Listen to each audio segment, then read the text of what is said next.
finally melted or no? That's gonna be good then. Inshallah. You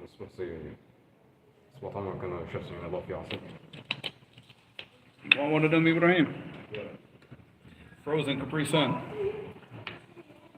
You got them down there. You don't want one? You don't feel like a kid again, man? The most important thing is welcome back. Didn't they use that like a surfer? It's good to see you. Huh? Yeah. No more backs of the bus, man. People that sit in the back of the bus are the people that stay home. Anybody in the masjid is not in the back of the bus. You're at the front of the bus, inshallah, in the masjid. Alright, Bismillahir Rahmanir Rahim. Alhamdulillahi Rabbil Alameen. Wassalatu wassalamu ala Rasulillahi wa ala alihi wa sahbihi ajma'in wa ba'd. Is it working? Still?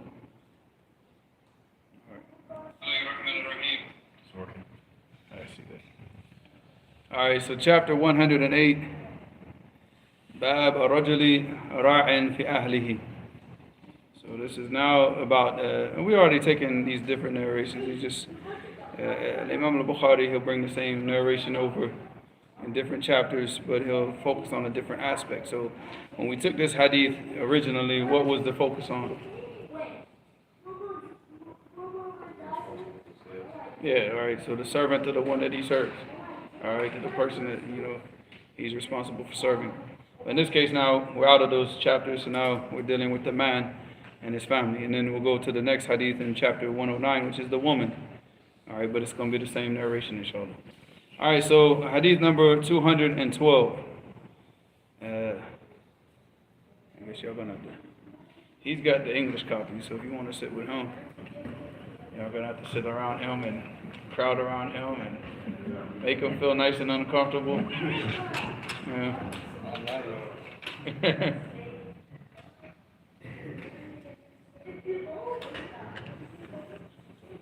But the English copy doesn't have to change the narrations because he got ripped off. He also got ripped off because he only got the first part of Sharia. Oh, yeah. Alright, so hadith number 212. Hadathana Adam. Adam is not his name. Adam is like a nickname, right? His name is Muhammad ibn al-Fadl al-Sadusi. Muhammad ibn al-Fadl al-Sadusi. The name Adam was just a nickname that was given to him, and this is from the, when somebody gives you a nickname, but the meaning is the opposite. Because what does Adam, what does it mean in Arabic language? Nothing? What does it mean? Adam? Adam. You don't have the book? You got the book right there in front of you. 200, no, but I'm saying you got the name, right? The very first name, Hadathana Adam. Like, what does Adam mean? Yeah. Adam, it means sharis. What does sharis mean? Yeah, sharis, it means like sharir, like, So obviously, Adam is an imam. He's the Sheikh of Bukhari. This is just a nickname that was given to him that stuck. All right, but that doesn't mean that, that he's a sharis. It was just a name. It stuck to him, and everybody called him by that name. So you get different names like that. Alright, so حدثنا Adam, and like I said, is Muhammad ibn al-Fadl al-Sadusi. قال حدثنا حماد ibn زيد and Ayub man. Huh? Sakhtayani. So now we're going to add to it. His father's name is what? His father's name is Sakhtayan. Come on, man. Oh, you know that's a lesson. What are they putting in them Capri Suns, man? I didn't take it. His father's name is Abu Tamima. Alright, and his actual name is Kaysan. So Ayub ibn Kaysan or Abu Tamima al-Sakhtiyani. Alright. So now, An-Nafi' Mawla ibn Umar.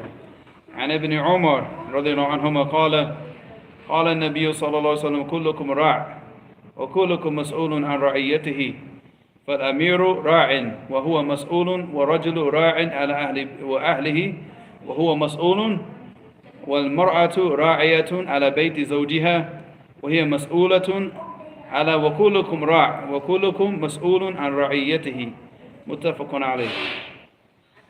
Well, feminists are not going to like this hadith.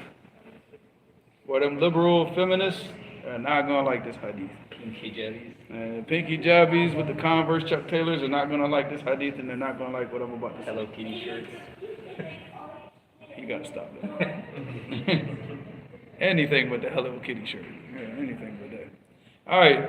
Hijab tutorial. Man, all right. Abdullah ibn Umar, and this hadith is in Bukhari and Muslim. He said that the Prophet ﷺ said, "Kullukum ra'." So all of you are what? Like a shepherd, right?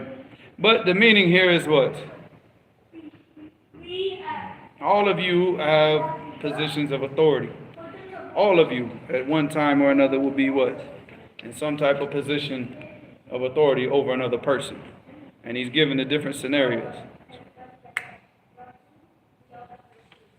I'm so thirsty today. What did we eat today? I don't know, something. It wasn't that much salt in the food, so I don't know. So he said, وَكُلُّكُمْ مَسْئُولٌ عَنْ رَعِيَّتِهِ. And each one of you is going to be held responsible and held accountable for those underneath his authority. So the first example for Amir, Ra'. So the Amir of a country is placed in what? He's placed over the people in authority. وَهُوَ مَسْئُولٌ. And he's going to be held accountable for anything that he does that's wrong. Any type of oppression, he's going to be held accountable for it on the day of judgment.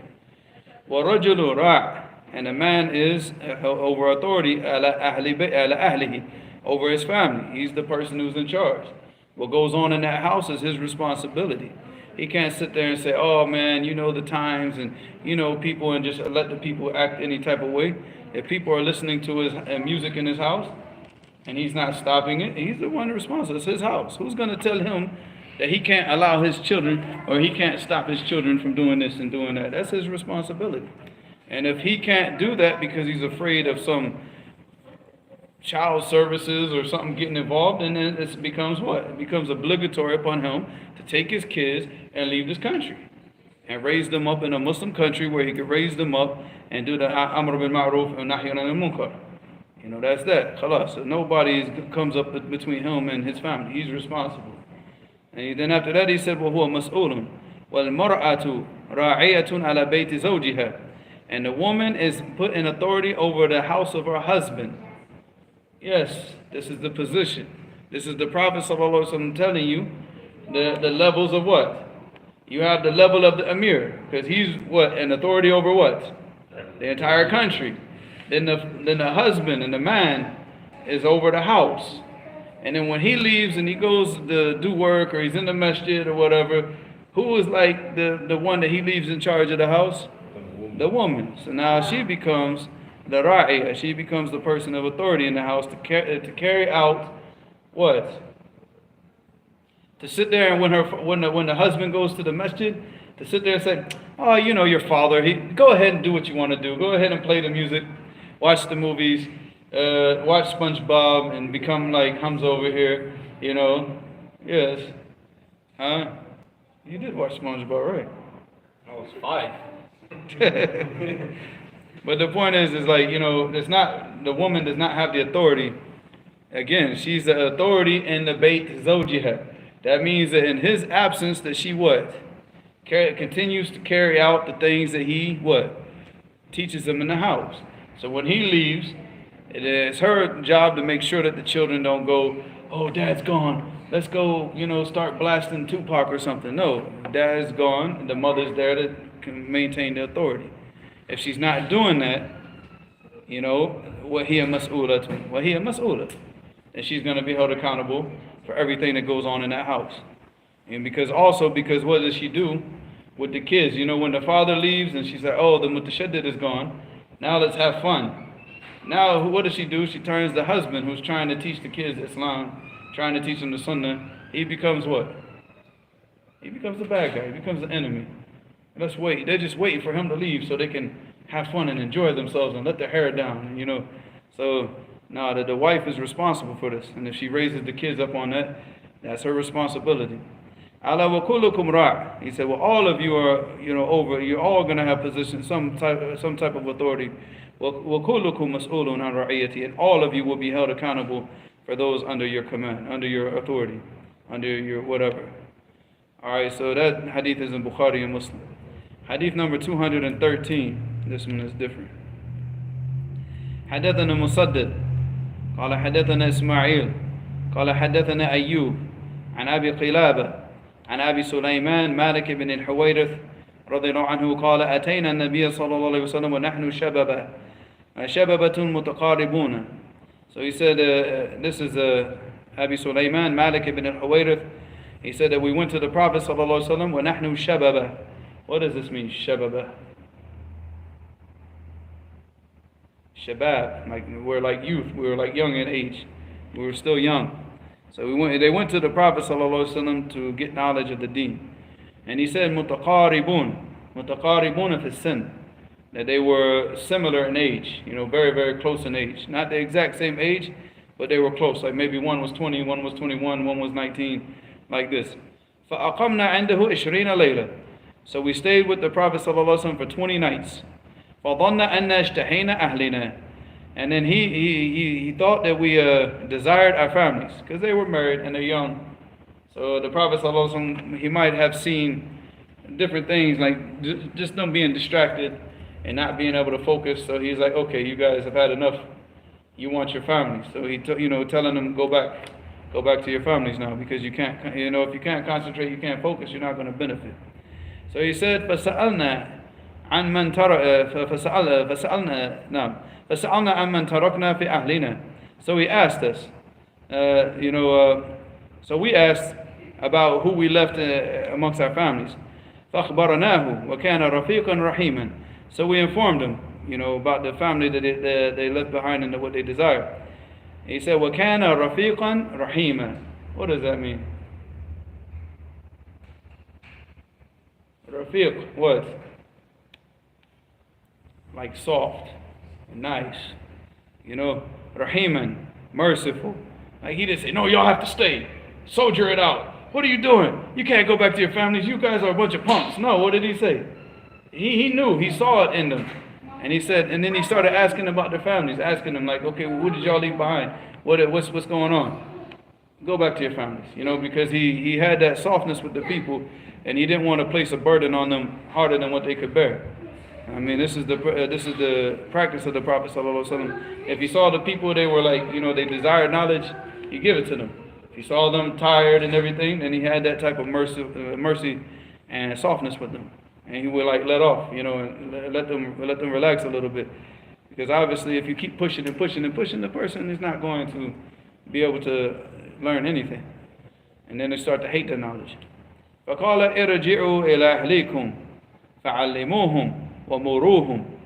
And then he said, go back to your families and teach them, وَمُرُوهُمْ, and command them, what the commands of Allah subhanahu wa ta'ala and His Messenger sallallahu alaihi wasallam. وَصَلُّوا كَمَا رَأَيْتُمُونِي أُصَلِّي. And pray in the manner that you see me pray. Did he say, this is a good focus on this hadith, right? وَصَلُّوا كَمَا رَأَيْتُمُونِي أُصَلِّي. Go back to your families, teach them and command them, and pray in the manner that you saw me pray. Alright, did he say, No. I'll take one, man. Shoot, look at that thing is frozen. That's going to be nice with it. Such a thought. Take one, man. So he did not say, go back to your families. And did he say, like, Ibrahim, go back to your families and pray the way that you saw Abi Hanifa pray? Did he go back and say, go back to your families and pray the way that you saw Imam Shafi'i pray? No, he said, go back and pray the way that you see me pray. Which shows the obligation of learning the way that the Prophet ﷺ prayed. The only way that we do that is to do what? Go back to the Sunnah. And by the way, those are hadith about not raising the hands in the salat, because one of the brothers mentioned that. They're in Sunan Abi Dawood, and they're all da'ifa. Alright, there's a whole chapter in Sunan Abi Dawood where the Prophet where they mention that the Prophet only raised his hands for the takbiratul ihram, and he wouldn't raise his hands for the rest of the salat, and all those narrations are all da'ifa. So y'all can go back and tell the Hanafis that all of those narrations are da'ifa. And all the narrations about raising the hand for the takbirat al-ihram, raising the hands going into the ruku', raising the hands coming out of the ruku', and then raising the hands coming out of the first tashahhud. Bukhari, Muslim, muttafaqun alayh, all of them, they're authentic. Yeah, so, Allahumma musta'an. The people, they choose to act on narrations that are weak because they want to follow their forefathers, they want to follow their culture or whatever it is that they were taught in their country. They don't want to follow the sunnah. We go back and we learn the way that the Prophet ﷺ do it, the way he did it, and that's the way that we do it. We don't do it the way somebody in their country did it or the way that his father taught him how to do it. Alright. So he said, ارجعوا إلى أهليكم فعلموهم ومروهم وصلوا كما رأيتموني أصلي فإذا حضرت الصلاة فليؤذن لكم أحدكم وليؤمكم أكبركم. So he said, at the time for prayer, if it arrives, if it comes in, فليؤذن لكم أحدكم, then one of you stand up and call the adhan. وَلْيَؤُمَّكُمْ أَكْبَرَكُمْ, and the person who's the oldest amongst you will lead you in salah. Alright, why did the Prophet ﷺ mention here the oldest? And in other narrations that he mentioned the one that has the most knowledge of the Quran. And then if it's not the person who has, if they're in the knowledge of the Quran, سَوَاء فَأَعْلَمُهُمْ بِالسُّنَّةِ وَإِذَا كَانَ فِي السُّنَّةِ سَوَاء فَأَقْدَمَهُمْ هِجْرًا. Why did he mention here straight away أَكْبَرَكُمْ? And he didn't mention all those other things that were mentioned in the other ahadith.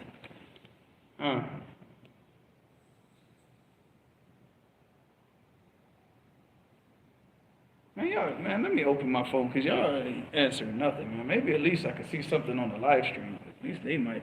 Or they read them, see if they're answering. Because you guys are like deer in headlights tonight, man. Even Safe's not even trying tonight.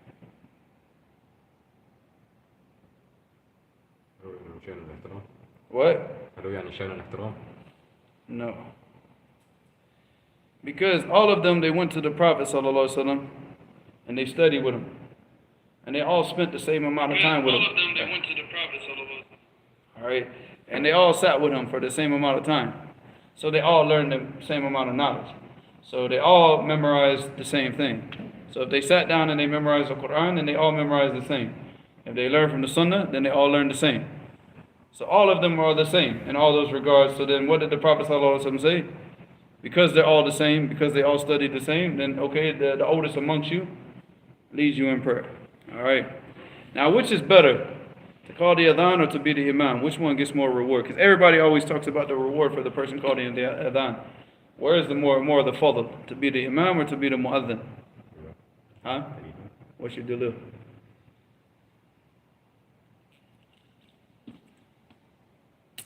That quiets a lot of people up when you ask them for that. It's in this hadith if you look at it close enough. Or look at the hadith. Yeah.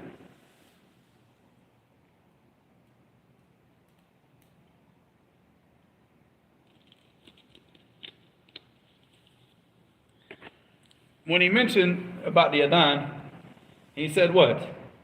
فَلْيُؤَذِّنْ لَكُمْ أَحَدَكُمْ. One from amongst you called the adhan. But when he mentioned the salat, what? He put stipulations on it. Which shows that what? That being the imam, when he mentioned the imam for the salat, he stipulated that وَيَؤُمُّكُمْ أَكْبَرُكُمْ. And then of course in the other narrations that we talked about, the أَقْرَأُكُمْ لِكِتَابِ اللَّهِ. Alright, so here he put stipulations on it, but he didn't put the stipulations on the mu'adhan. He said, فَلْيُؤَذِّنْ لَكُمْ what? أَحَدُكُمْ. One of y'all call the adhan. Alright, so that shows that there's more fadl in being the imam, because the imam has to have more we say qualifications, I guess you could say, more qualities that the mu'adhan doesn't have to have. The mu'adhan, there wasn't the issue back in the days of the Prophet ﷺ because everybody, they spoke Arabic correctly. So he didn't have to go and say, ikhtar mu'adhan that, has the correct makharij of the huruf, He didn't have to say that. Why? Because everybody had it. Everybody spoke Arabic correctly. But now, of course, here, we have to make sure that the mu'adhan what? What condition do we have to have with the person who's calling the adhan?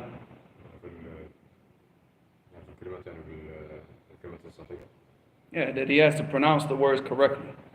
He has to pronounce all the words correctly with the correct makharij and everything. So yeah, and he can't just be sitting there like Muhammad Rasulullah, and like, no, you can't do that. That person is not allowed to call the adhan. هل سيدخلوا يعني بالطريقة الصحيحة؟ What? هل سيدخلوا بالطريقة الصحيحة؟ What's that? هل سيدخلوا بالطريقة الصحيحة؟ شو؟ هل سيدخلوا بالطريقة الصحيحة؟ هل أنا أستطيع؟ أنا قد أذنت من قبل. بس يعني يمكن بعض مرة واحدة عندما كنت أتصل مع واحد منهم مع واحد من الأخوة يمكن نتكلم عن هذا يعني الشخص لازم ينتقل بالكلمة الصحيحة وأنت. No, if the person does not pronounce the words correctly, then they should not be calling the adhan. And the second thing is the person can't be smoking weed and these types of things, because if the person's high or committing some type of kaba'ir, his shahada is not maqbula asna. And the shahada, the calling the adhan is a form of shahada. In fact, it's probably one of the greatest shahada, because you're bearing witness that what? You're giving testimony that the time for salah has entered. So you can't take a fasiq, a person who's known for like doing drugs or messing around with women or doing anything like that. He can't be the mu'adhin. And and again, that was an issue that didn't exist in the time of the Prophet ﷺ, as far as the mu'adhineen. The other one is that you can't take a mu'adhin that takes money for calling the adhan. You can't take a mu'adhin that takes money for calling the adhan. All right, if he does, then no. Because that was in another narration where the Prophet ﷺ mentioned that. He said, I forgot the exact word, but he said, "Al-mu'adhin alladhi la yukhadha ala adhanihi ujra." He doesn't take money for calling the adhan, like a salary. All right, so we're going to go ahead and read chapter 109, because it's the same as it's the same hadith, maybe with a slight difference in wording in the chain of narration. So 214, حدثنا أبو اليمان قال أخبرنا شعيب ابن أبي حمزة عن الزهري قال أخبرنا سالم عن ابن عمر. Salim is who?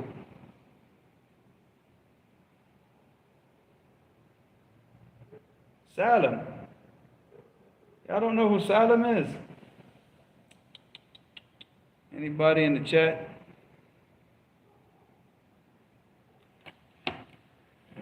Hold on, because I think Hamid has an interesting question. But how these are older people who are you can't, if you're in a masjid where like this guy's been calling the adhan for like 20 years and he's been calling the adhan just completely wrong for 20 years, there's not much you can do about it, because you're not the person of authority in that masjid. You just have to be patient. But if you have a say-so in the masjid, you tell them, dude, you got to go. Either one, you're going to have to learn how to say it correctly, or two, you're just going to have to just call it quits, akhi. You know what I'm saying? Because you can't just hold on to a position and you're not deserving of a position. That's garbage. That's garbage. You're not even fulfilling the rights of the position, but you hold on to it and you don't let the people who, and this is from the signs of the hour. The Prophet ﷺ said, what? Saif, what's the hadith? Come on, what's the hadith? We were just talking about it today in the car, huh? من أشراط الساعة what?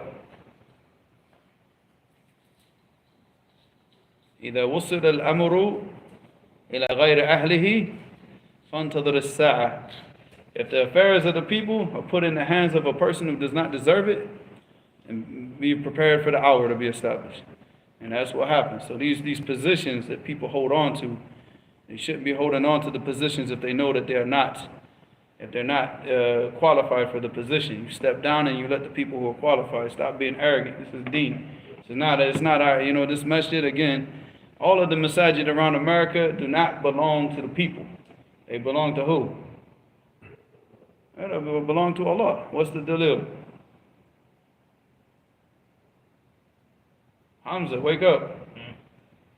You still angry about that SpongeBob thing? No, I'm not angry.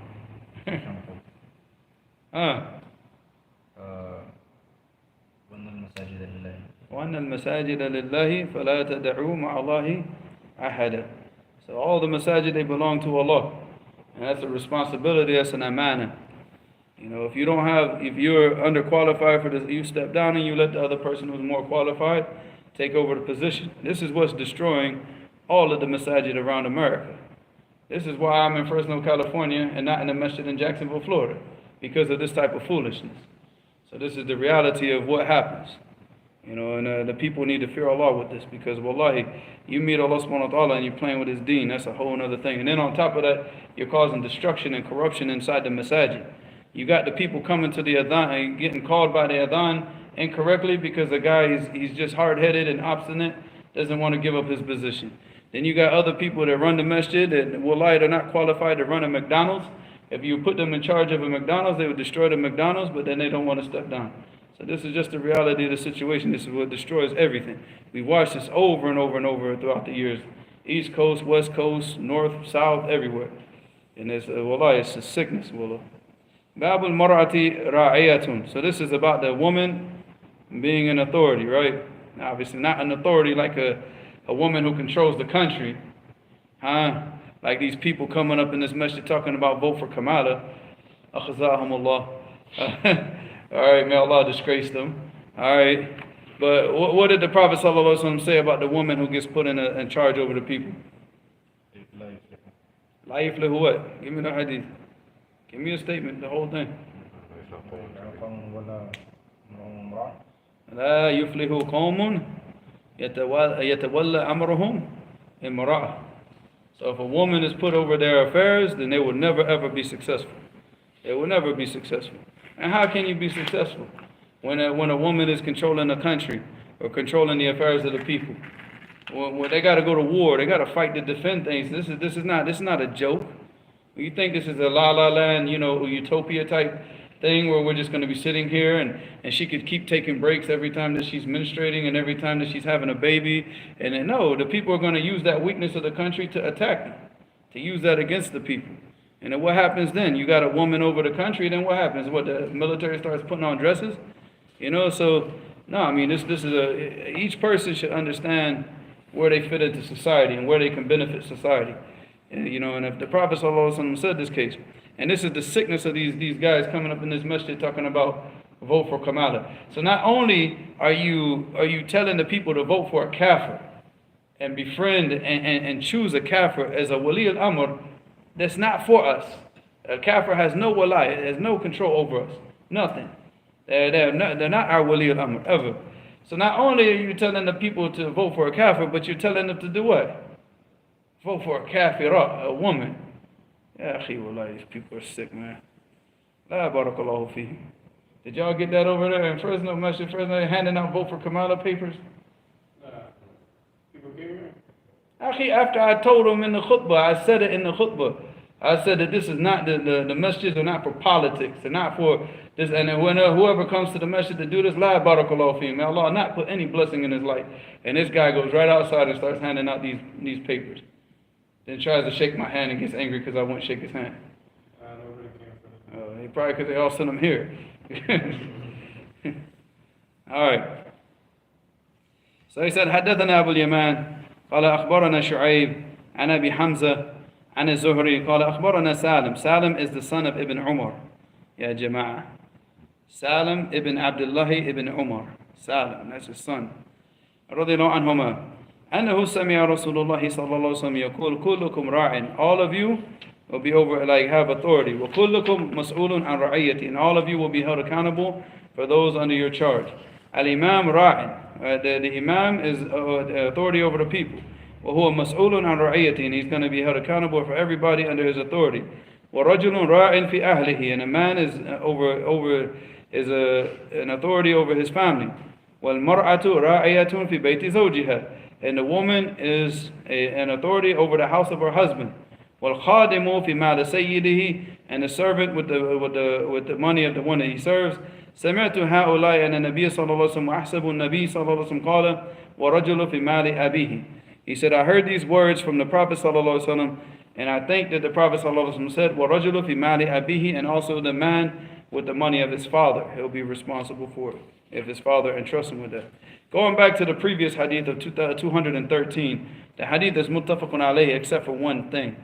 The issue about Sallu kama ra'aytumuni usalli, that's only in Bukhari, that's not in Muslim. So it's muttafaqun alayhi without the wording وَصَلُّوا كَمَا رَأَيْتُمُونِي أُصَلِّي. That's in Sahih Bukhari. All right, any questions about this? Any questions, period? No. Man, you better start acting right, because you're getting on my nerves already, man. Start being normal again, Akhi. You said any questions? Yeah, questions there. Oh, I thought you meant questions for them. Like, any questions? 'Cause I have one that's kind of off topic. About what you said with the hands, the Rafi thing. So I noticed that the Shafis, when they're in the first tashahhud, they do the Allahu Akbar, they do this, and then... No, because the hadith in Sunan Abi Dawood, Okay. he's got a whole section that he never raised his hands while sitting. Okay. Never.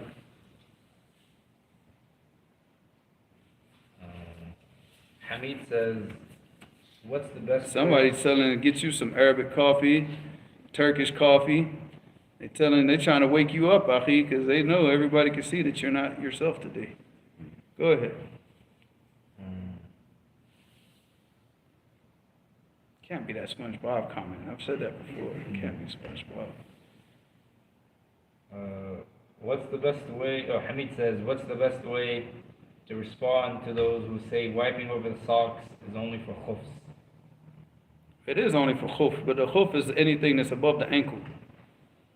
So anything that's above the ankle has the meaning of al-khuf in the Arabic language. Anything that's below the ankle is a na'al, and it's not permissible to wipe over a na'al because it doesn't cover the ankle. So yeah, that is correct. But the khuf that they sell here, that you see the Jamaat al-Tabligh selling, this is a khuf this is their khuf, right? This doesn't mean that this is what the Prophet ﷺ wore. Anything in the Arabic language that covers up the ankle, it covers up the ankle is considered a khuf. Even a sock, everything, yeah. Anything that covers the ankle. Hamid says, what's the ruling of hijab tutorial? Hijab tutorial. You gotta ask Hamza, he's the one that brought that up. I don't know nothing about hijab tutorial. It's not on my YouTube playlist. I don't know. What are you watching, Hamza? Yeah, he's got females in the house, so you know. Yeah. So.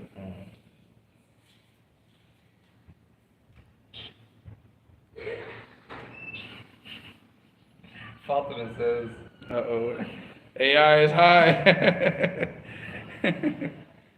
I had a question about the sister.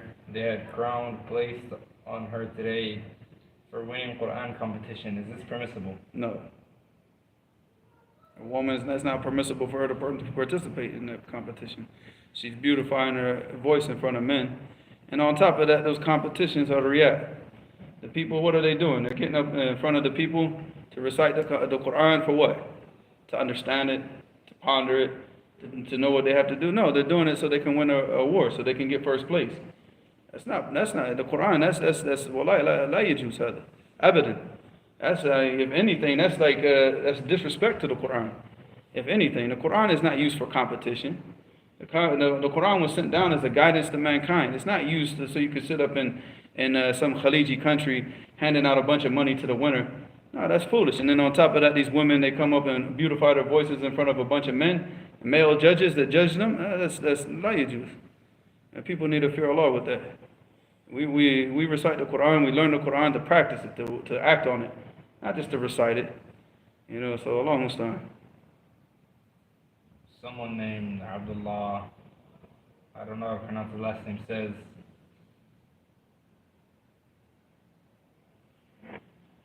I came across a message you sent in WhatsApp telling the people who test with shuyukh and aqidah. No, that's on Telegram. To return to their cult. I saw it as calling them a hizb. Is this what you meant? And can you explain, inshallah? Another time, inshallah. Anytime that a person, you know, if you know what I'm saying, you come up to a person and you talk to the person, the first question you say that you meet a person is, Assalamu alaikum akhi. What's your minhaj? What's your aqidah? What's your madhab? Yeah, akhi, that's foolish. That's su'a adab. And the people, they need to, you know, if they want to do that, they want to learn. Yeah, akhi, the person comes up to me and asks me these questions. You don't need to ask me anything. Go look at the durus and go see. You know, go see for yourself. That's your job, akhi. You don't come up to me talking about what your, you know, I would never do that to any person. Go up to a person and say, what's your aqidah? What's your madhab? What's your, Come on, man, what's your minhaj? And like I said, my minhaj is not to deal with fools like that. That's my minhaj. I don't deal with fools like that. Bunch of kindergartners running around trying to act like they're students of knowledge. Nah. We got better things to do with our lives than that. Alhamdulillah, more books to read and more things to learn than to sit here and waste our time with a bunch of idiots. So yeah, they go back to their cult. Because that stuff ain't from the Sunnah. They didn't find that practice from the Salaf. Well, show me where the Salaf used to go around just hitting people up like that for no reason. There has to be a reason. They went, if they had doubt with a person, then they would ask him. But if they knew that this person was sitting around the ulama and sitting around the people of the Sunnah, and he's teaching the Sunnah and he's practicing the Sunnah, khalas, they didn't go around asking them these questions.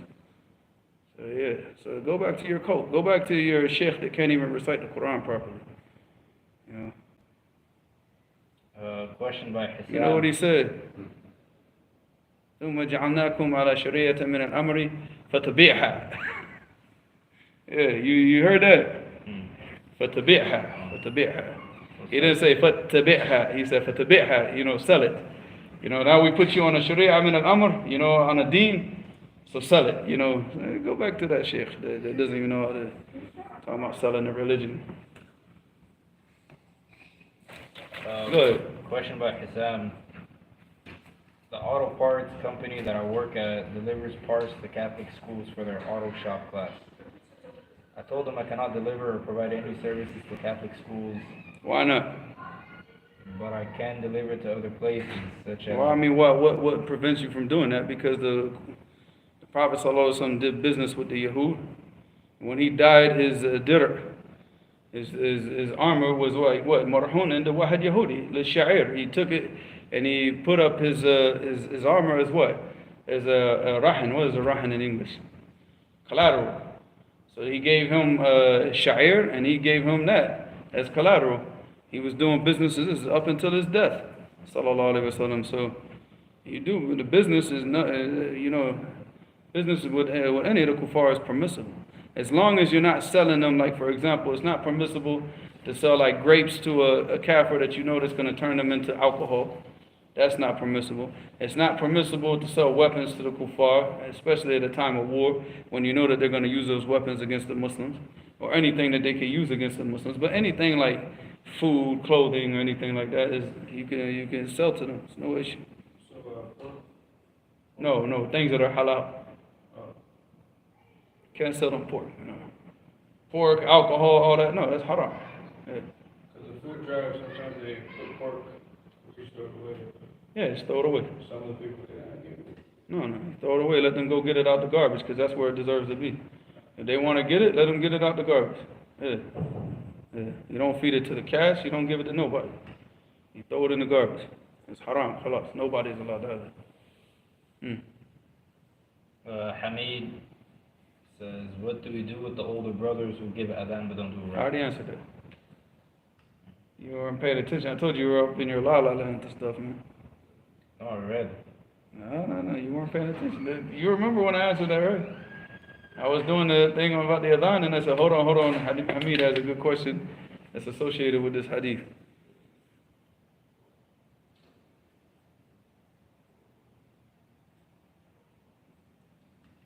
Striving slave, are there requirements to be an imam in the Sunnah? LE, knowing Arabic, and a certain amount of knowledge due to the standards. Do many people in West qualify to be imam? It depends on where you're at. The person who's qualified to be an imam amongst his people is the person who is most knowledgeable of the Quran. That's it. Aqra'ahum, that means he's memorized the most and he understands it. And if you have two people or two or more people that memorize the Quran, and the person who's most knowledgeable of the Sunnah. It doesn't matter even if you got one person who's memorized 2 juz and another person who's memorized 4 or 5. And the guy with 4 or 5, he's going to lead the people. He's the one that's most qualified. So those are the qualifications. As far as knowledge, the knowledge it's not the imam's job. See, the imam is meant to do what? The Prophet ﷺ said, "What إِنَّمَا الْإِمَامُ جُعِلَ أَن يُؤْتَمَّ بِهِ." Like the imam was meant to be followed in the salat. He's not meant to be a mufti. He's not, you know what I'm saying? So this type of thing of a lot of the people, they go and they memorize the Quran, they get an ijazah, they become an imam, And then somehow they just magically think that they got all this knowledge about the deen and they can start talking about everything. That's not their job. Their job is to lead the people in salah. If they have knowledge of those things, and they sat with the ulama, they study those things, then they give the people from what they benefited from. Other than that, the imam's job is to lead the people in salah. He's not a mufti. And people should not just go to a person just because he's an imam in the masjid and just say, oh, no. You look at his background, the people that he sat around, and the people that he studied with. I mean, if he just went and, like, for example, I'm just giving an example, right? No, I'm not. No, you don't know what I'm going to say. All right, let me give a Jacksonville example. Okay, the guy memorized the Quran. He's got an ijazah in the Quran, and mashallah, he's got a beautiful recitation. But he studied French, akhi, in college. His degree, his whole studies was college. In college was studying French, and he didn't study the deen formally. He read books and stuff like that. So now he comes to America, and thinks like because he's leading the people in the salat, that what? Now he's got the authority to start speaking about the religion, and then he makes a whole bunch of mistakes. So no, that's not the way it goes. You go with the people who sat with the ulama. The people that talk about the deen are the people that sat with the ulama, that sat with the people of the sunnah. And then they teach the people what they know. And they don't go beyond that. Yeah. And the imam overseas, actually, is like nothing. And the imam overseas, like it's not even like it's not like, oh my God, he's an imam. No, it's just like he's the imam. So what? He's not the sheikh of the masjid. Most of the times the sheikh doesn't lead the salat. The imam leads the salat, the sheikh is the one teaching. Who do you think the people really respect? They respect the sheikh. They don't care about the imam. They care less, probably don't even know his name. Go ahead.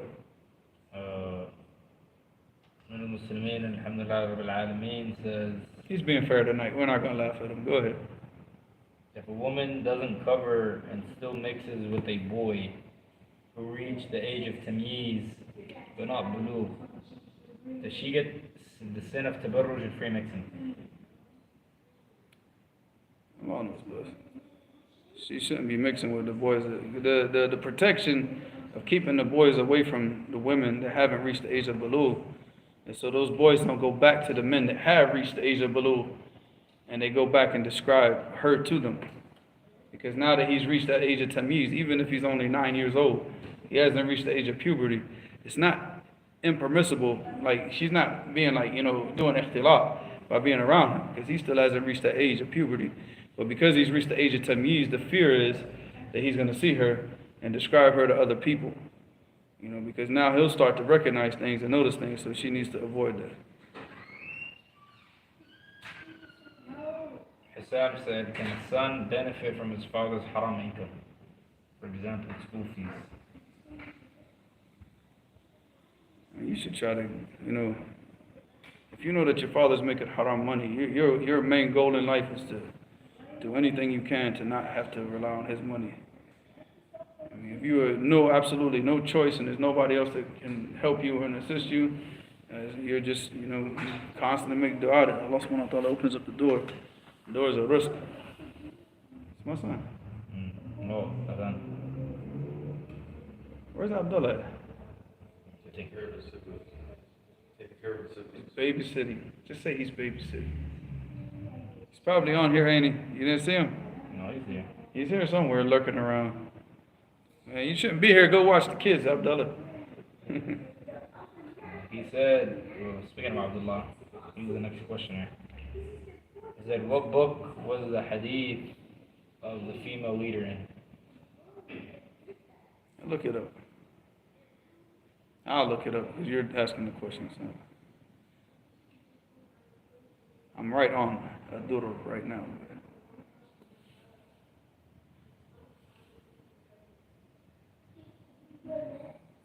If he's like this next time, tell him to stay home.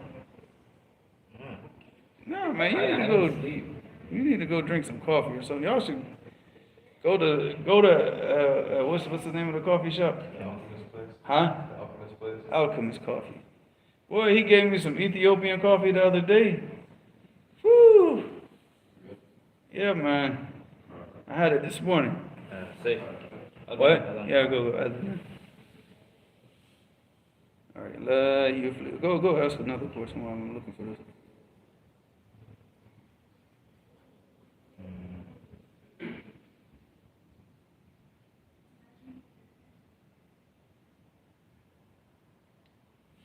Questioner says, in Muslimin, says, does that mean it's always haram to compete in Quran competitions no matter the person's intentions?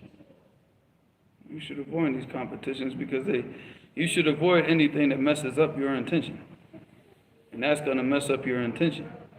And how are you going to know? Because the thing is like, maybe you think you did very well. You're like, oh, then they tell you that, they give you a score. I don't know how they do these things, right? And it's you're thinking I'm going to get like 9s and 10s, and they give you like 6 and 7, and you get angry. You're like, oh man, I thought I did better than that. So what are you doing it for? You doing it for the people? Are you doing it for Allah? Come on, man. This ain't like, you're not a gymnast, dude. You're a reciter of the Quran. Taqillah. You're trying to like what? So lan yufliha qawmun wallow. It means that they gave the authority to the woman. Wallow amarahum imra'a. Alright, this is in Al-Bukhari. The longer hadith, لَقَدْ نَفَعَنِي اللَّهُ بِكَلِمَةٍ سَمِعْتُهَا مِنْ رَسُولِ اللَّهِ صلى الله عليه وسلم أيام الجمل بعدما كدت أن ألحق بأصحاب الجمل فأقاتل معهم قال لما بلغ رسول الله صلى الله عليه وسلم أن أهل فارس قد ملكوا عليهم بنت كسرى قال لن يفلح قوم ولوا أمرهم امرأة. This hadith is in Bukhari, number 4,425. 4,425. Striving slave said, is it bad manners to ask a potential spouse their aqidah/manhaj? No, that's absolutely necessary. That's necessary. You're getting married. That person is going to be raising. You're going to be raising children together. And if you remain together, he's going to have the biggest say so as far as the deen of the children. That's absolutely necessary. Noza K said, can I feed non-halal meat like chicken and turkey to cats? What do you mean by non-halal meat?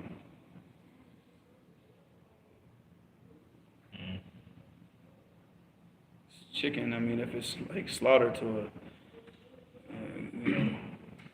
slaughtered to a god other than Allah, or if it's slaughtered by a person who's left Islam, then in that case, yeah, it's not halal. But I mean, to give it to them, Allah knows best. I don't know. The same questioner said, if one revises 3 ajzat to retain their hifz, should they still have a daily reading wird, or is their revision wird enough? To keep reading over and over and over to revise, that is the wird. That's what you're reading every day. Your wird is what you read every day.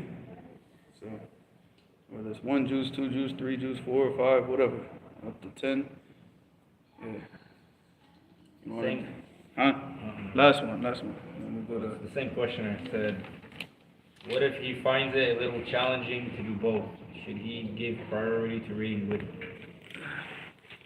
You give priority to revising what you memorize. And you keep adding on to that as you memorize more and more and more.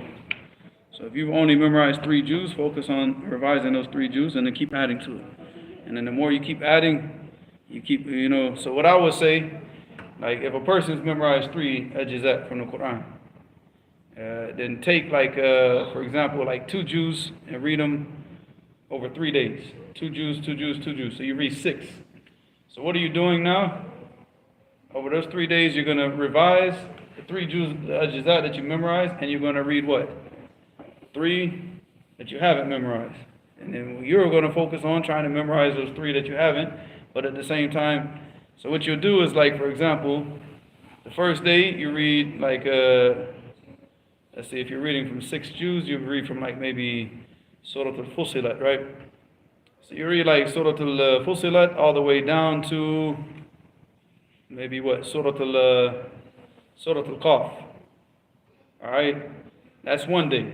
Second day, you read Surah Al-Dhariyat to Surah Al-Tahrim. That's the second day. Third day, you read from Surah Al-Mulk to Surah Al-Nas. That's the third day. Fourth day, you go back to Surah Al-Fusilat and continue on. And you just keep repeating that over and over and over and over again.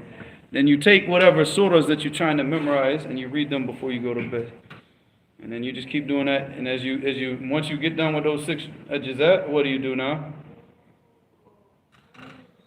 Or you're getting close. Let's say that you finished 5. Now you're getting close, but because you kept reading those 6 over and over and over again, The sixth one is already starting to stick in your head. Add another day, add a fourth day. So instead of now reading from Surah instead of reading from Surah Fussilat down to Surah Nas, then you start at like Surah Safat. And then read from Surah Safat to like Surah Fussilat. Then from Fussilat down, and then continue and do that every 4 days. So that's 8 juz, 8 ajza. And just keep adding on to it. And once you get to 5, so then you read from Surah Rum all the way down to Surah Nas. Then you start adding like a half a juz. So then you start reading 2.5 juz every day for 5 days. And then you end up around Surah Al-Furqan, if you really want to go down to Surah Al-Nur, and then do that every 5 days, and just keep adding on to that, until eventually you end up at the end of the Mus'haf, inshallah. Allah knows best. All that's detailed in the book on seeking knowledge, inshallah. Alright, so Bismillahir Rahmanir Rahim, Qala al-Imam al-Ajuri, rahimahullah ta'ala. We stopped in the last Surah Al-Jathiyah, right? So ثم إن الله عز وجل أمر نبيه صلى الله عليه وسلم أن يتبع ما أنزل إليه. So he said that Allah subhanahu wa ta'ala commanded his prophet to follow that which was sent down to him. ولا يتبع أهواء من تقدم من الأمم. And not to follow the desires of the people that went before from amongst the nations that went before him. فيما اختلفوا فيه. And don't follow them in their desires and the things that they differed in. Because they differed. Again, where does the difference of opinion come from? Where does it stem from? The differences of opinion, it stem from the people who reject the haqq. They reject the truth. Like they always come up to the people who's trying to call the person back to the sunnah, and what do they say? You're splitting the people up. You're splitting them. No. How is the person who's calling to the sunnah splitting the people up? No, you guys are splitting the people up because you're calling them away from the sunnah. And you're calling them away from the correct guidance. The person who calls to the sunnah is trying to call the people back to the correct guidance. He's trying to call the people back with basira, with knowledge, with hikmah, wa mu'idatun hasana, So this is what he's trying to do. So how is he the one that's splitting the people up? How is he the one causing division? The one that causes division is the one who rejects the truth. He wants to follow his desires, and he rejects the evidence. Once the evidence is presented to the person, he has a choice. And what's the choice? Sami'na wa ata'na, or what? Sami'na wa asayna. And who says Sami'na wa ata'na? The Sahaba. They said that. They said we hear and we obey. And who said Sami'na wa asayna? Huh? Yeah, the Jews. They said that we hear and we disobey. When the knowledge came to them, they rejected it. So we follow the Sahaba. We don't follow the people that went before that rejected the truth, because this is where all that difference of opinion comes from. It comes from the rejectors of the truth. It doesn't come from the person who calls to it. So Allah musta'an. So he said, وَحَذَّرَ أُمَّتُهُ الْإِخْتِلَافِ وَالْإِعْجَابِ بِالرَّأْيِ وَاتِّبَاعِ الْهَوَى. And I know that we all read this, but we read this already, but it leads up to the ayat in Surah Al-Jathiyah. So we got to read it again. So he said he warned his ummah, his people, against what? Al-ikhtilaf, a difference of opinion. Wal-i'jab bi-ra'i. And to do what? To be amazed with your opinions. Because you're following the opinions of this. Like these people that follow the madahib. They're so amazed with their opinions and they'll reject the sunnah just to follow their opinions. No, we take the opinions of the imam. The imams, we take their opinions, but we don't take their opinions and reject what? The sunnah. We take their opinions to understand the sunnah, to practice the sunnah, not to reject it. Alright, so he said, وَاتِّبَاعَ الْهَوَى. And what? And he warned them against following desires. Anything that goes in contrast to the commands of Allah is desires. It's desires. قال الله عز وجل في سورة الحاميم الجاثية وَلَقَدْ آتَيْنَا بَنِي إِسْرَائِيلَ الْكِتَابَ وَالْحُكْمَ وَالنُّبُوَّةَ وَرَزَقْنَاهُم مِّنَ الطَّيِّبَاتِ وَفَضَّلْنَاهُمْ عَلَى الْعَالَمِينَ. So here Allah subhanahu wa ta'ala said, He said, and verily we gave Bani Israel al-kitab. So He sent down the revelation to them. Wait, they getting on your nerves or something? And He sent down the revelation. Wal-hukm. The hukm is what? The book, the legislation, the guidelines of what they should do. This is what's halal, this is what's haram. Alright? وَالنَّبُوَّةِ, and sent amongst them what? Messengers. وَرَزَقَنَاهُمْ مِنَ الطَّيِّبَاتِ, and Allah subhanahu wa ta'ala provided for them all the good things of the land. All the good things of the land.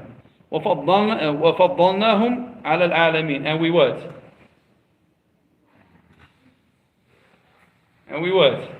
We favor them over the world. Of what? Now, we favor them over all the people of the world of their time. Alright, of their time. Alright, this is a statement, where is it? It's Imam al-Baghawi said that. أي في زمانهم. That tafdil lahum is أني في زمانهم, in their time. That doesn't mean that Bani Israel is mufaddal fi waqtina al-hadir. You know, they're favored in this time. No, that favor is ended. It's over. Alright, that ended with the sending of Muhammad sallallahu alaihi wasallam. That favor finished. So because the last messenger that was sent to Bani Israel was who? Isa ibn Maryam. That's when that favor ended. Khalas, that was it. It's over. So they're not favored anymore. Those were in the time in their days, but not anymore. So anybody that tries to use this ayah to say like, oh look, you know, Allah said that He favored them over all the people in the world. Yeah, in their time, not now. They're not favored now. They're mal'oon now. The only way that they can go back to the favor of Allah subhanahu wa ta'ala is to do what? Yeah, in Islam. To accept Muhammad sallallahu alaihi wasallam as the messenger and follow the commands and stay away from the prohibitions. That's how they get the favor back. Otherwise, there's no favor for them as Jews. No, it's over. And we're going to lose this YouTube. وَآتَيْنَاهُمْ, well, we already talked about Kamala. Let's go all out today, you know. Strike. Let's do it. وَآتَيْنَاهُمْ بَيِّنَاتٍ مِنَ الْأَمْرِ, and we gave them what? What is this bayyinat? This bayyinat min al-amr. What is this?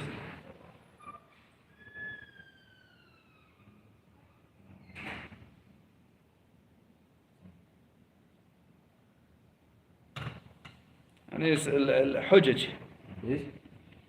Allah subhanahu wa ta'ala gave them the evidence and the hujjah. They made everything clear and gave them the evidence. This is what you have to do and this is the evidence for it. So now that they have it, they have everything. So like the same thing like with us, when the people say, well, you should do this. We say, no, you don't have to do this. This is haram. And here's the dalil. Or so we say, no, you have to do this. And this is the dalil. Allah subhanahu wa ta'ala gave us that bayinat. You know, we have it. It's in the Quran and the Sunnah. And He gave it to them. He gave it to all the people through their messengers. But again, they rejected. فَمَا اخْتَلَفُوا إِلَّا مِنْ بَعْدِ مَا جَاءَهُمُ الْعِلْمُ بَغْيًا بَيْنَهُم. So فَمَا اخْتَلَفُوا, that they didn't start to differ, إِلَّا مِنْ بَعْدِ مَا جَاءَهُمُ الْعِلْمُ, until the knowledge came to them. So they were all together. They were all fine and dandy. But once the knowledge came, when did the ikhtilaf start? And when one group accepted the haqq and another group rejected it and opposed it and said, we're not going to do this. We'll stand against it. Now they start to differ. Well, before the truth, they were just whatever. They were just one tribe, farmers, whatever they were. No deen, no nothing, not concerned. But now the truth came. Now you either accept the truth or you what? Or you reject it. So like this, you see this. And then, like I said, this is why the people say that Ahl Sunnah causes this tafriqah. Because you go into a community that's mixed, right? And you know, you might have some Sufis, you might have some people that are Shi'is, that try to act like the Sunnis, and then you have some people that are like, what else? Zaydis, Asharis, whatever. You have all these different groups, right? Deobandis and, you know, Maturidis and whatever. Now a person from the Sunnah comes in and starts teaching them. What's going to happen? You're going to have certain people that be like, what? MashaAllah, that's the truth. And they accept it. Other people, because it doesn't agree with what their father taught them in his country, so he gets up and he starts menstruating right there on the spot, yelling and screaming and, you know, causing a ruckus. And then, so who's causing the difference? Who's causing the split between the people? Is it the person that was calling to the Sunnah or our menstruating buddy over here? Who? You don't want to say the menstruating buddy? No. That's what they act like, akhi. That's what Abdul Malik. He's actually Mawjood. Huh? I know he's there. And he's probably laughing right now too, inshallah. But yeah, so the person who rejects the truth, that's the person who causes the tafriqah. That's the person who causes the difference, causes the people to split. So he said, فَمَا اخْتَلَفُوا إِلَّا مِنْ بَعْدِ مَا جَاءَهُمُ الْعِلْمُ عِلْمُ بَغْيًا بَيْنَهُم. So this is oppression between them. They oppress each other by rejecting this. So who is the oppressor? Is the oppressor the one who's called into the haqq? Or the oppressor the one who rejected the haqq and followed his desires? Who's the oppressor? Who's the baghi here? Huh? Yeah. So there you go. إن ربك يقضي بينهم يوم القيامة فيما كانوا فيه يختلفون. Allah subhanahu wa ta'ala is going to, your Lord is going to judge between them on the day of judgment and all that they differ in. Oh, look what ayah comes up. Read it. ثم جعلناك على شريعة من الأمر فاتبعها. فاتبعها. Right. Not فاتبعها. Alright, ثم جعلناك على شريعة. Sharia means what? Law. It's like a path or a tariq or a minhaj or, a path that a deen, And here it means like, ala deen. Because everything, everything about what we see from the Quran and the Sunnah is the deen. It's the deen. So, have you been trying to hold that the whole time? Mm-hmm. Huh? It was a silent. Oh, that's why he's not, is that why you're not in a good mood today? Huh? I'm like, I'm not gonna let it happen today. No, I'm trying to fight it this whole time. Did you get Bragg's apple cider vinegar or no? No. Oh, you gotta get some. I'm telling you, try it. First, maybe the first couple of days. Are you working now? Are you still working with the guy? The tire shop. I'm waiting for, what's it called? Inshallah, I'm gonna go back to Saddam. Oh my God, man! Would you make up your mind? No, I did. It was just a trial. Are we gonna get free tires or are we getting free tacos, Akhi? What is it gonna be, man? No, you're not getting nothing free when you work for a Pakistani. You're not getting nothing free. Oh man, come on, be nice, man. We got some very, very good brothers here from Pakistan. They don't let them feel insulted.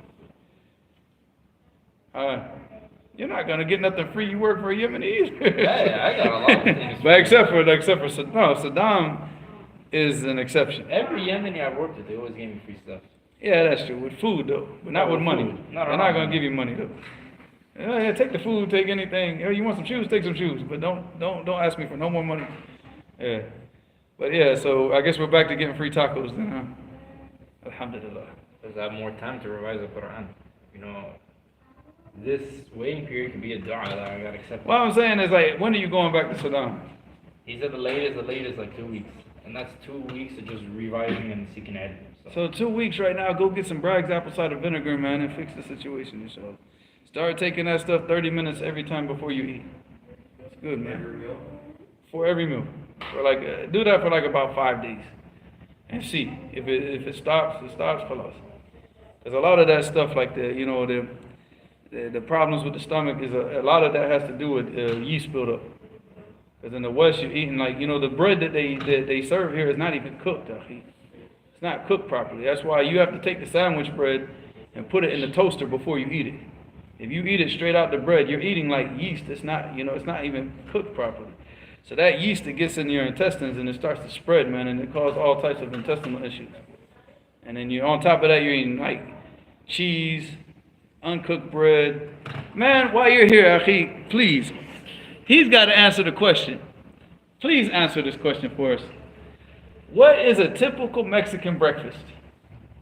Me and my son, we're trying to, what is a typical Mexican breakfast? Eggs, tortillas, hot dogs. Or eggs and hot dogs. Hot dogs? Yeah. Eggs and hot dogs? Cut up hot dogs, the eggs, the tortillas. So you are Yemenis, Akhi. For dinner, rice and beans with chili, that's it. If you're looking, it's cheese. So rice and beans? Rice and beans, also, that's it. No chicken? If you're poor, it's... Yeah. Paying like $800 on an electric bill. And rice and beans and no chicken. You gotta sacrifice the chicken, huh? So there you go. Eggs, cut up hot dogs, tortillas. There you go. Top ramen ain't no Mexican breakfast, man. Top ramen with top of tea in the morning. It's like like Mexican American. Yeah, that's what I'm saying. Top wrong. That's an East LA breakfast, man. That ain't. Yeah. Yeah, that's what I'm saying. These guys, the Mexicans are Yemenis. That's what Yemeni breakfast. They got what they call shakshuka.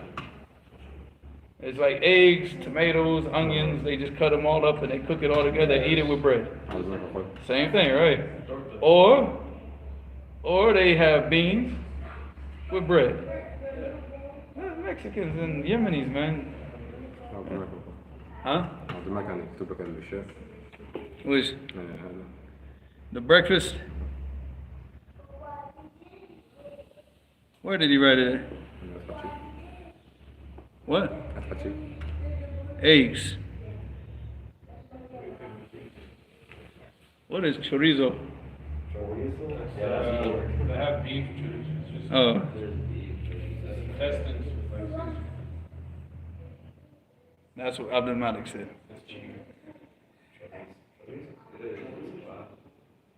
We got a whole, okay, man. We got egg tortillas and papas. What is papas? Right. All right. With cheese, no hot dogs. Chorizo is pork, can't have that. Breakfast tacos is Mexican breakfast.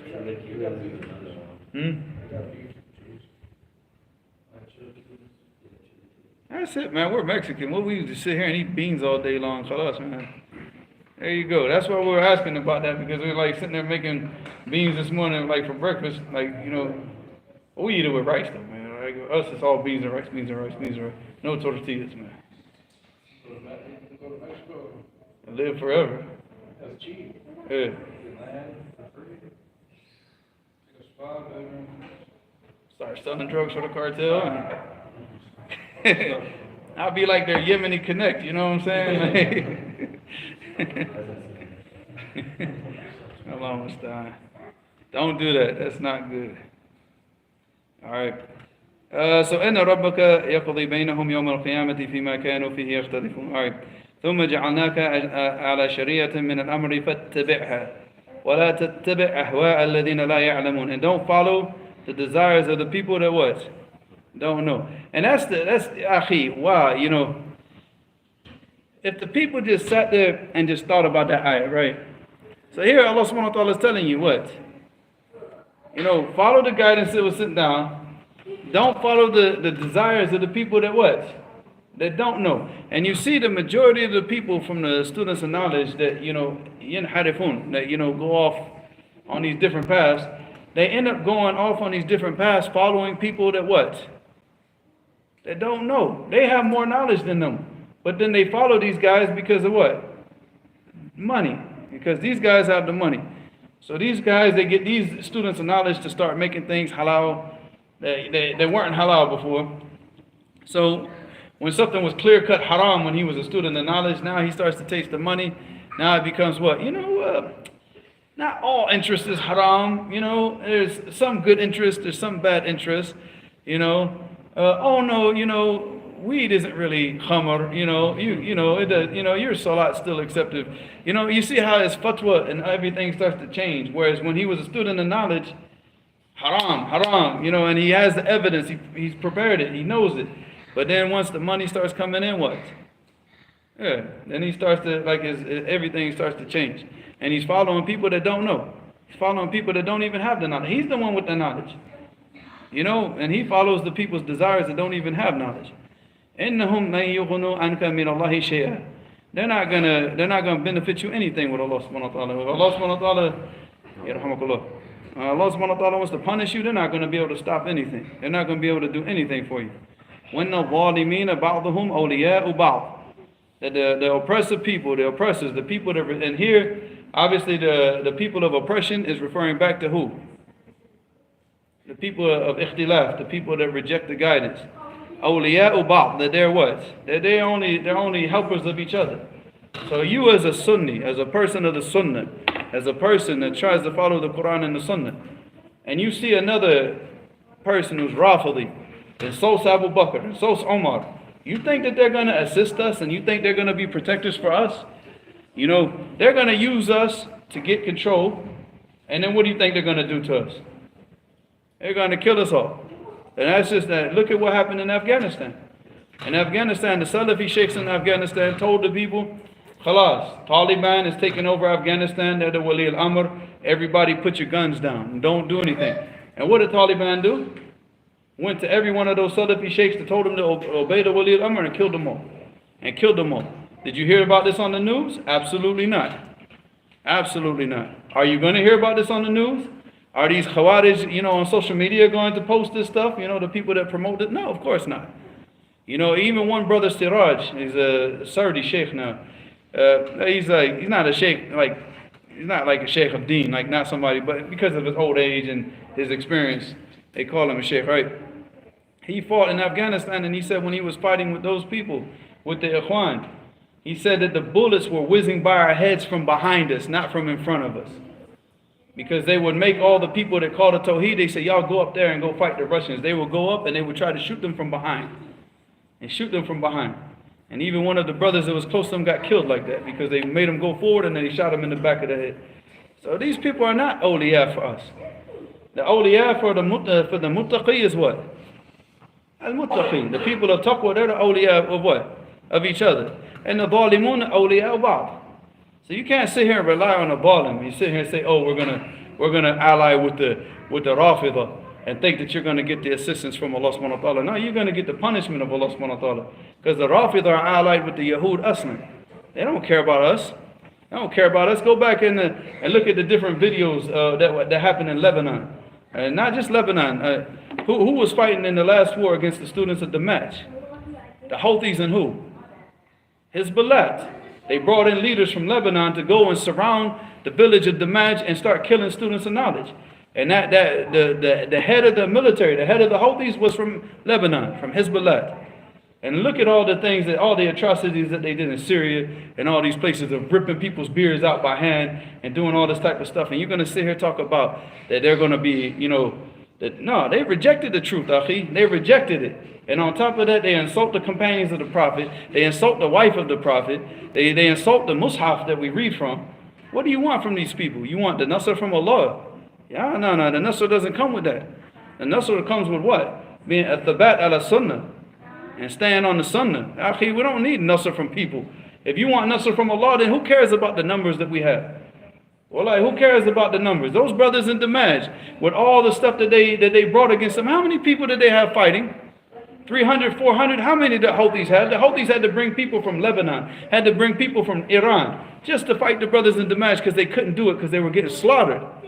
They were getting slaughtered. They had tanks, they had anti-aircraft machine guns, they had all the weaponry that you could imagine, putting holes in the masjid this big, akhi, shooting through the masjid and putting holes like this in the masjid. And they still lost. They still got buried. And they still went and cried to the United Nations for a peace treaty, and the kuffar had to come in and stop the war because they were so scared. Akhi, it's not about numbers, akhi, it's about thabat. The nasr that comes from Allah, it doesn't come from groups, it doesn't come from individuals, it doesn't come from your money, it doesn't come. Allah subhanahu wa ta'ala gives the nasr to whoever He pleases, and He gives that nasr to the people of the truth and in defense of the truth, not the people that ally with His enemies. So you see that, so Allah musta'an. In the zalimin, ba'duhum awliya'u ba'd. They're all awliya for each other. The people of the sunnah, they remain with the people of what? The sunnah. Khalas, if that's what we die upon, that's what we die upon. Wallah, it's better to die on the truth than sit here and water this religion down and die with the enemies of Allah. Defending what? We think they're going to allow us to establish the Quran and the Sunnah and teach Tawheed if we get rid of the enemy? You think they're going to allow that? No, as soon as they get done with the enemy, their guns are going to turn to the left and turn to the right. Once they're done with the enemy, their guns are going to turn right on us. So nah, man, we just better to die. Khalas, than to live like that. Allahumma musta'an. So he said after that, Wallahu waliyul al-muttaqeen. So that Allah subhanahu wa ta'ala is the protector and the wali. He's the one that controls all the affairs of the people of taqwa. He oversees all their affairs. And He guides them in what is correct and what's right and what's pleasing to Him. Wallahu musta'an. Any questions?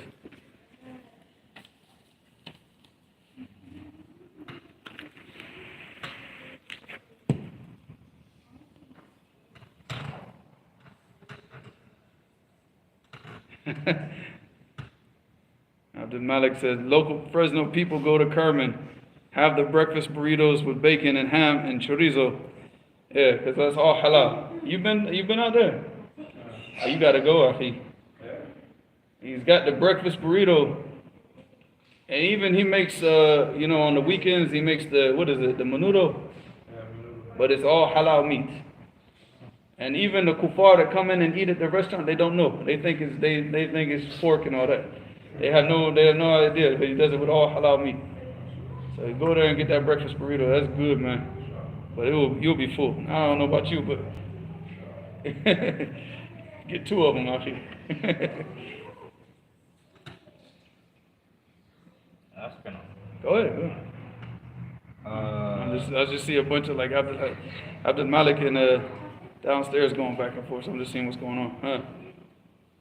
Questioner, من المسلمين الحمد لله رب العالمين said, does the differences of opinion that stem off from rejecting the truth also include differences of opinion among the ulama of Ahl Sunnah, including issues of fiqh? No, because those differences of opinion, they stem from each one trying to find the truth through the sunnah. So you have one alim, for example, who sees a hadith as being sahih. Let's look at the issue of Qira'at Surah Al-Kahf, Yawm al-Jumu'ah. Alright, Shaykh Mubir Rahimullah saw the hadith as being da'if. Alright, because of all the different chains of narration for the hadith are weak. Shaykh Al-Albani Rahimullah, on the other hand, saw the hadith as being hasan because of the Majmu' al-Turuq, right? Okay, so now they're both imams. And what are they? They're not following the desires, they're following the adillah. But they're looking at it from what? They have different ways of like seeing, all right, this hadith is da'if, because Shaykh Mubir Rahimullah is going to look at it like, no, none of these chains support each other because they're all very weak. And Shaykh Al-Albani says, no, there's so many different chains that there's no way that this hadith could be weak. So this alim, he gives a fatwa saying that it's sunnah. And this alim says, no, it's da'if and it's not sunnah. But did any one of them follow their desires in this? So this is not the ikhtilaf that's being talked about. The ikhtilaf that's being talked about, it goes back to the the things that there is no ikhtilaf in. You understand? There is ijtihad, and the Prophet ﷺ mentioned about the mujtahid. فَإِذَا أَصَابَ فَلَهُ أَجْرًا. So he mentioned about the people of ijtihad, and he mentioned that because this is going to exist in this ummah. But the people now that differ and reject the truth, they're rejecting the truth based off what? Clear-cut evidence, and they reject it. It's like we talk about like all the people, we had the issue came up about the isbal, about trailing the garments below the ankle. Yeah, how many ahadith do you have to have until you say that this is haram, that this is from the kaba'ir? How many hadith do you need? But you still have this one person who's going to reject all of those ahadith and say, well, Abu Bakr. No, Abu Bakr was because he couldn't tie it properly, according to that narration. If that narration is even authentic, I need to go back and check it, So, but the point is like, this is where that ikhtilaf is not. This is one person following their desires and other people following the adillah. That's the ikhtilaf that's being talked about here. But not when the ulama are all following the adillah, because that's going to happen. That's not going to, we're not all going to just all agree on every single fiqh issue and everything. But the thing is that we disagree. But what that doesn't cause firqa. Like, he says that reading Surah Al-Kahf is sunnah. And he says it's not. And then each person goes off to the side and starts his own hizb, and then starts warning against them, like, no, anybody who says that reciting Surah Al-Kahf on Yawm al-Jumu'ah is a hizbi, is a mubtadi' dal, and no, that's not what happens. We understand, like, okay, this is how they came to that conclusion, and we respect it, because they tried to get the answer through what? Through the sunnah. That's it. But if the person's now rejecting evidence, it's clear cut. Rejecting it, and then that's a whole other issue. Huh? Fatima wants watered down. So that's it. Yo, take some water down to your family. That's the only question. The one came up, can we recite Surah Kaf after Maghrib on Thursday? I'm on Sheikh Mukbal, I don't recite Surah Al-Kahf on Friday at all. Because, I mean, all the different students that did research on those narrations, all of them came to the same conclusion. So you're not supposed to do that? Huh? You're not supposed to do that? I mean, if you want to take the opinion of Sheikh Al-Albani, rahimahullah, that's your business. I'm just saying, like, what I saw, all the different students that got up and read their research on those hadiths specifically, they all came to the conclusion that all of the narrations were da'if. So, I mean, that's for me. If you want to... What about the second Jumu'ah? Second Jumu'ah? Bid'ah. What, you talking about for Jumu'ah? No. What? If you miss the congregation prayer, I think Sheikh Al-Albani said, do not do the second Jumu'ah. No. Because there's times when a guy came in and prayed in the masjid, and then the people already prayed. And the Prophet ﷺ commanded him, he said, "Man yatasaddaq ala hada." He said, who's going to give this charity? And what does he mean by charity here? Huh? Man, would you wake up? I don't know that. Come on, I'm not going to give explanation of hadith on my own. He said, what? Man yatasaddaq ala hada, who's going to go pray with him? Even though they had already prayed the fariḍah, and he's praying the farad, so that was to give him a jama'ah. So no. I mean, those are hadith are all authentic. So. Any other questions? Is ikhtilaf among the ulama considered mercy? Ikhtilaf, if it's following desires, is not mercy. Ikhtilaf amongst anybody is not mercy. And this is not even, I don't know where they made this this is a hadith I think the Ikhwani Muslimin made up. I don't know who made this hadith up the longest time. But y'all go find a chain of narration for it anyways. سبحانك اللهم وبحمدك اشهد ان لا اله الا انت استغفرك واتوب اليك.